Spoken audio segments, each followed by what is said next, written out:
জামায়াত সাধারণত কখনো ফুল দিতে আসে না শহীদদের, এবার আপনারা কি মনে করে এলেন? এবার রাষ্ট্রীয় আচার হিসাবে এটা আমার দায়িত্ব, বিরোধী দলীয় নেতা হিসেবে এখানে আসতে হবে আমার সঙ্গীদেরকে নিয়ে, তাই আমি এসেছি। এখনো কি জামাত এটা না জায়েজ মনে করে? আপনি এই প্রশ্ন কেন আজকে করছেন? এই ধরনের একটা পবিত্র মুহূর্তে এই ধরনের প্রশ্ন না করাই ভালো।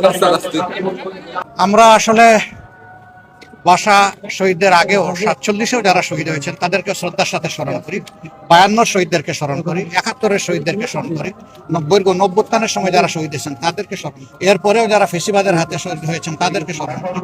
বিশেষ করে 15.5 বছর ফ্যাসিস্ট আমলে যারা শহীদ হয়েছেন তাদের সবাইকে আমরা শ্রদ্ধার সাথে স্মরণ করি এবং শেষ পর্যন্ত আমরা স্মরণ করি যারা জুলাই যোদ্ধা হিসেবে জাতির অধিকার প্রতিষ্ঠার জন্য লড়াই করে জীবন দিয়েছেন তাদের সবাইকে আমরা স্মরণ করি।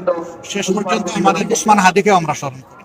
কিন্তু আপনি যে প্রশ্ন করেছেন যে তারা যে কারণে লড়াই করেছিলেন সেই প্রত্যাশা কতটা পূরণ হয়েছে, না, সে প্রত্যাশা পূরণ হয়নি।